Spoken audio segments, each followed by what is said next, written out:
Hello friends, नमस्कार, good morning. आप सभी कैसे हो? अच्छे होंगे। तो हमारे पास में अभी जो आने वाले वैकेंसियां हैं उनके टॉपिक्स हम पहले कर रहे हैं जो सिलेबस में अपने पास में प्रत्येक एग्जाम की दृष्टि से इम्पोर्टेंट होते हैं। तो बने रहिए राजहंस डिफेंस एकेडमी बानसूर के यूट्यूब चैनल के साथ और अपना बहुत ख्याल रखिएगा। तो आज हम चर्चा करेंगे मानव स्वास्थ्य एवं रोग। मानव का स्वास्थ्य एवं रोग, ह्यूमन हेल्थ एंड डिजीज। प्यारे बच्चों, स्वास्थ्य क्या होता है? मानव को तो आप सभी लोग जानते हैं। स्वास्थ्य क्या है, रोग क्या है, ये कितने प्रकार के होते हैं, एक स्वस्थ व्यक्ति को हम कैसे परिभाषित कर सकते हैं, यानी कि हेल्थ को हम डिफाइन कैसे कर सकते हैं, और रोग क्या चीज होती है, आज ये चीजें हम सीखने वाले हैं। देखो, स्वास्थ्य कई बार हम सबने देखा होगा, कई जगह लिखा हुआ मिलता है कि स्वास्थ्य ही धन है, हेल्थ इज वेल्थ। ऐसा हम सबने देखा होगा। स्वास्थ्य एक धन है, बिल्कुल कह सकते हैं, परंतु ये वर्ड आज से आपको ध्यान रखना है कि स्वास्थ्य ही धन है। ये जो शब्द है एक अपरिहार्य बुराई है। एक अपरिहार्य क्या है? बुराई है। अपरिहार्य बुराई, ये दिल्ली पुलिस में आया हुआ क्वेश्चन है, प्रीवियस एग्जाम्स में, आप ध्यान रख सकते हैं कि स्वास्थ्य ही धन है दर्शाता है कि इस शब्द का तात्पर्य क्या है। तो हम सब क्या बोलेंगे? अपरिहार्य बुराई। दूसरी एक इंपॉर्टेंट बात ये आती है हमारे पास में विद्यार्थियों कि what is health, what do you mean about health? Health क्या है?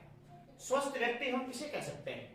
व्यक्ति सब, पर एक स्वस्थ कंप्लीटली हेल्थी किसे हम कह सकते हैं?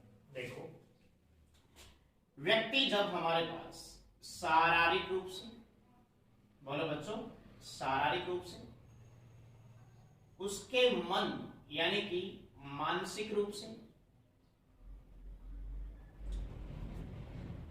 उसके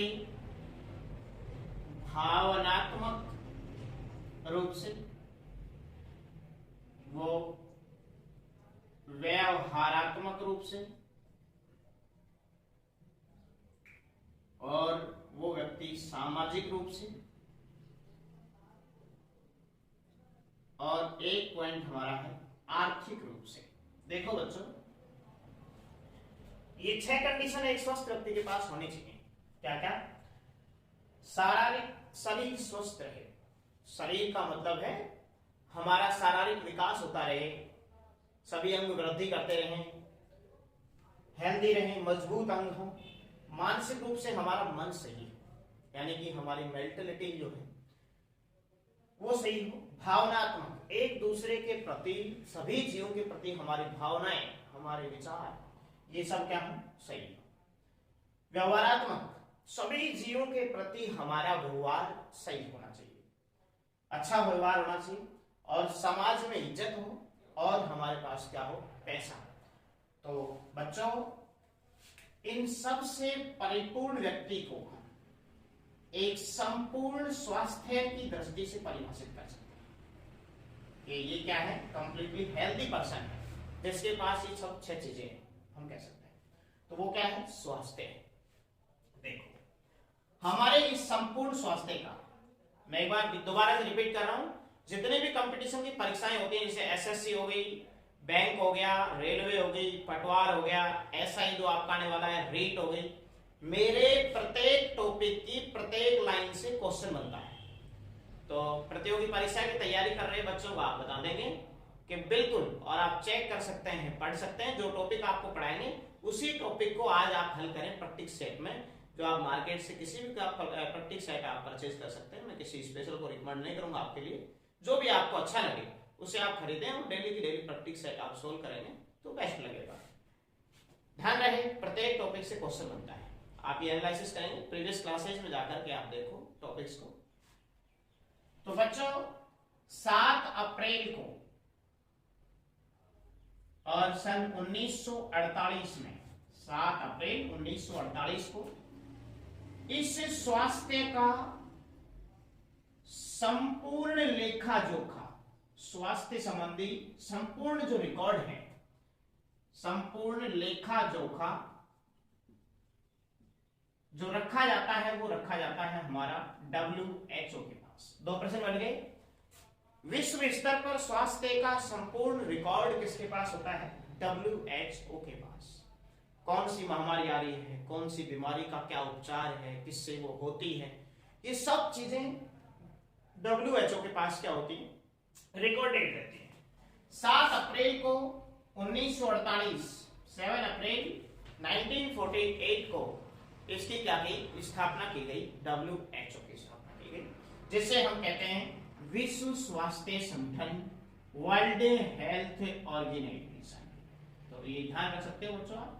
कई बार तो WHO की फुल फॉर्म से क्वेश्चन आ जाता है, बिल्कुल सिंपल। इसका जो हेडक्वार्टर है WHO का जो मुख्यालय है, headquarter of World Health Organization, ये हमारा है जेनेवा में। और जेनेवा कहाँ है बच्चों? स्विट्जरलैंड में है। तो आप सभी इस चीज को बिल्कुल अपने माइंड में बिठा लेंगे। स्विट्जरलैंड जेनेवा में किसका मुख्यालय स्थित है? WHO का मुख्यालय स्थित है।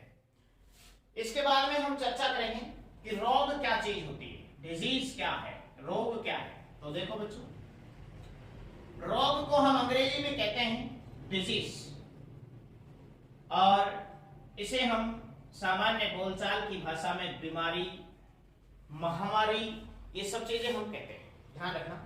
रोग क्या होता है?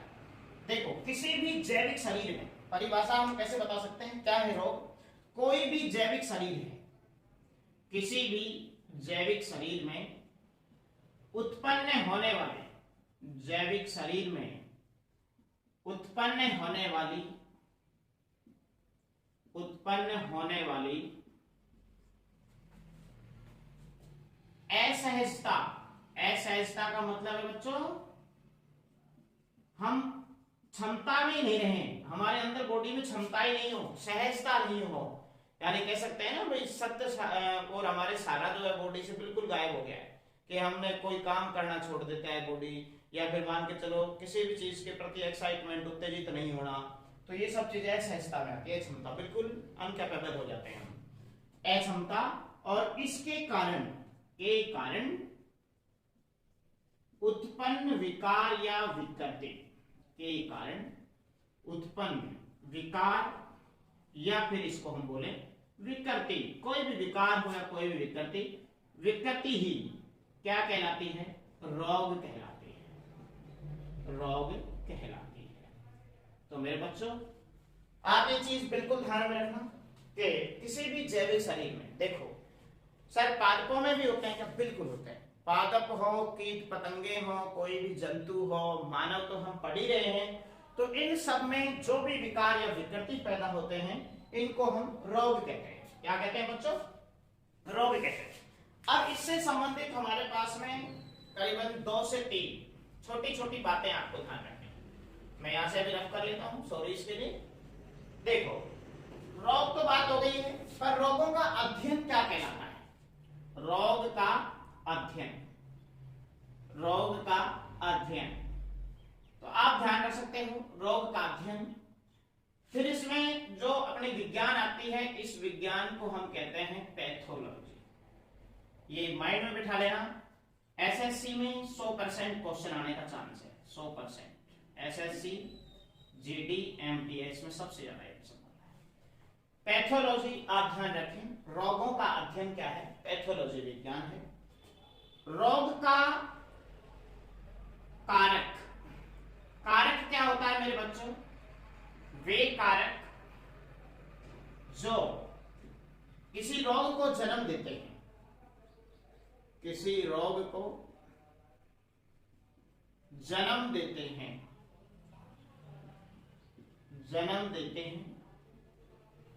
या जिन कारकों से रोग पैदा होते हैं वो क्या कहलाते हैं? रोग कारक कहलाते हैं।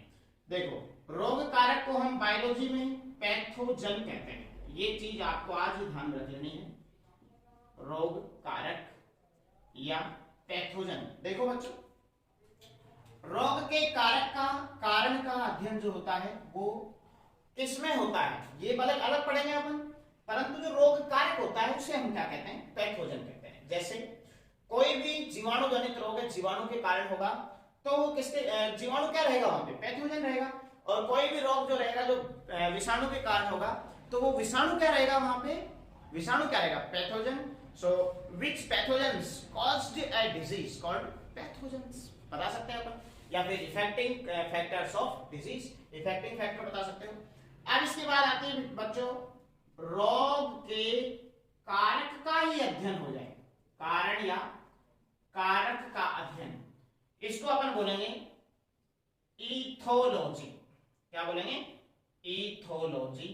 आप सभी ध्यान रख सकते हो अच्छे से, इथोलॉजी बता सकते हैं, इटियोलॉजी भी कई बार कहते हैं अपन, इसको अपन इटियोलॉजी भी कहते हैं। अब इसके बारे में आती है बच्चों, एक आता है केवल कारक और प्रसार का अध्ययन, प्रसार का अध्ययन, इसको अपन कहते हैं मेरे बच्चों प्रोफाइलैक्सिस। ये ध्यान रख सकते हो आप, प्रोफाइलैक्सिस।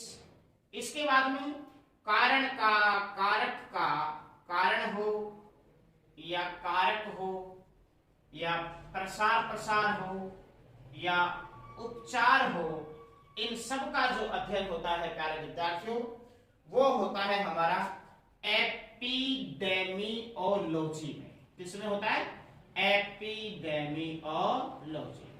तो ये हमारे पास में सारे के सारे क्वेश्चंस आपको रोग से संबंधित ध्यान रखना है। रोग का अध्ययन पैथोलॉजी में, रोग कारक क्या होता है, ऐसा कारक जो रोग को जन्म देता है या रोग पैदा करता है, पैथोजन या रोग कारक कहलाएगा। और रोग के कारण, कारक को हम इथोलॉजी या एटियोलॉजी के नाम से, प्रसार और कारक का एक साथ बोले तो अपन प्रोफाइलैक्सिस से, कारण, प्रसार, निवारण, उपचार सबका अध्ययन क्या कहलाएगा, एपिडेमियोलॉजी। और ये सब आपको अच्छे से ध्यान रखना है। तो जब तक आप इसका स्क्रीनशॉट ले लीजिए एक बार, फिर अपन नेक्स्ट देखते हैं। तो प्यारे बच्चों, हम बात कर रहे थे कि रोग जनक कौन कौन हो सकते हैं। तो आपको उदाहरण से मालूम पड़े कि आपसे प्रश्न मालूम कर लिया जाए कि रोग जनक कौन है। देखो, रोग जनक सबसे पहले हमारे पास हो सकते हैं विषाणु हो सकते हैं, जीवाणु हो सकते हैं, कवक हो सकते हैं, इसके बाद में कृमि हो सकते हैं, हमारे प्रोटोजोआ हो सकते हैं बच्चों। और कुछ रोग ऐसे होते हैं जो कि अपने माता पिता से हमें मिलते हैं, यानी कि पूर्वजों से संतानों में आने वाले रोग, यानी कि जनक पीढ़ी से जन्म देने वालों से संतानों में जाने वाले उपार्जित रोग या बोले अर्जित रोग बोल सकते हैं, उनको अपन आनुवांशिक रोग बोल सकते हैं। और कुछ रोग ऐसे होते हैं जो गुणसूत्रों की कमी और अधिकता से होते हैं, जिनको आप बताते हो क्या, विकार, यानी कि आनुवांशिक विकार या गुणसूत्र की कमी या अधिकता से होने वाले। तो ये कुछ हमारे पास में क्या आते हैं बच्चों, रोग जनक आते हैं, जिनको आप अंग्रेजी की भाषा में पैथोजन से पुकारते हैं। क्या करते हो, पैथोजन से। हमारे भारत देश की बात करें, भारत में 2014 में और महीना था नवंबर का, आयुष मंत्रालय की स्थापना की गई। आयुष मंत्रालय मतलब क्या है, हमारा जो मेडिकल मिनिस्ट्री है, आयुष मंत्रालय, भारत सरकार की स्थापना, भारत सरकार ने आयुष मंत्रालय की स्थापना कब की, 2014 नवंबर में।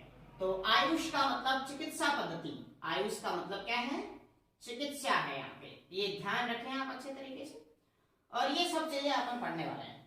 अब देखो, रोग जो कुल हमारे छुआछूत, अछुआछूत, जिनको अपन संक्रामक बीमारी पढ़ते हैं, और असंक्रामक रोग।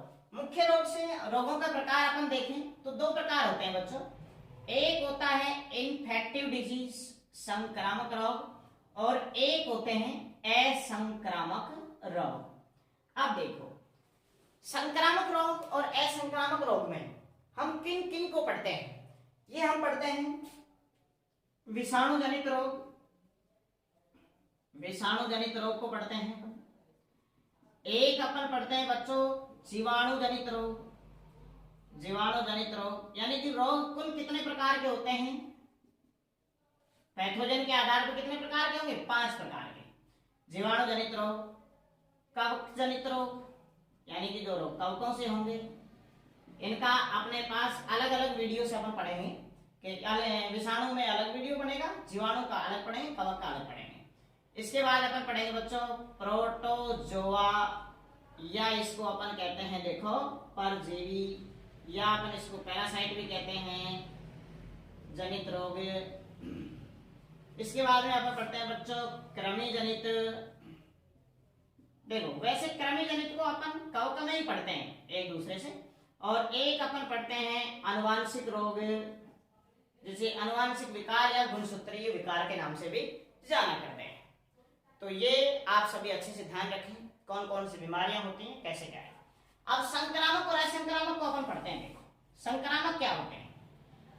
संक्रामक यदि आपके क्वेश्चन पेपर में आता है, संक्रामक से संबंधित कोई भी प्रश्न आए, तो माना कोई ए व्यक्ति था और बी व्यक्ति था, इस ए और बी व्यक्ति के बीच में कोई ना कोई स्पर्श होता है, या इनमें स्पर्श यानी कि आपस में ये किसी भी प्रकार से हैंड शेकिंग करना, हाथ मिलाना, चुंबन करना, किस करना, या फिर अपन पढ़े तो एक दूसरे को स्पर्श, कोई भी माध्यम हो उनका स्पर्श करने का, या फिर संभोग क्रिया या मैथुन क्रिया इन दोनों में होती है, या फिर इन दोनों के बीच में ए और बी व्यक्ति के बीच में जल का, वायु का, जल हो या वायु हो या भोजन हो, इन सब कारणों से आपस में क्या हुए हैं, ये मुलाकात हुई है इनकी। एक दूसरे के मान के चलो कपड़े पहन लिए हो, या जल उसका झोंका उसने पिया हो, या मुंह से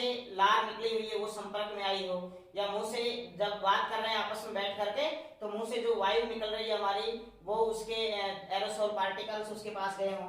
तो स्पर्श से, संभोग से, मैथुन से जो भी बीमारी आपस में फैलती है, तो हम क्या कह सकते हैं कि which disease are caused by directly और नॉन डायरेक्टली पर्सन टुगेदर, एक दूसरे पर्सन से एक दूसरे पर्सन में, एक पर्सन से दूसरे पर्सन में प्रत्यक्ष और अप्रत्यक्ष रूप से। तो मेरे बच्चों क्या बताओगे? प्रत्यक्ष और अप्रत्यक्ष रूप से, अप्रत्यक्ष रूप से फैलने वाले रोग संक्रामक रोग कहते हैं, और जो संपर्कों के द्वारा नहीं फैला करते हैं उनको हम क्या कहते हैं? असंक्रामक रोग। तो बाकी आप एक बार इसका स्क्रीनशॉट ले लेंगे, बाकी हमारे साथ आप बने रहिएगा। आपको नेक्स्ट वीडियो में विषाणु जनित रोग, विषाणु क्या है, अध्ययन क्या है, कौन कौन सी बीमारियां विषाणु से होती हैं, उनके रोग जनक क्या है, यानी कि कौन जन्म देता है बीमारी को। आज अपन ने पढ़ा भी है कि पैथोजन क्या होते हैं, जो रोग को जन्म देते हैं, बीमारी का कारण होते हैं। Thank you so much, thanks for watching. बने रहिए आप सभी राजहंस डिफेंस एकेडमी भानसूर के परिवार के साथ, और आप सभी को हमारी हाथ जोड़ के प्रार्थना है, रिक्वेस्ट है कि आप सभी अपने घरों में रहिए।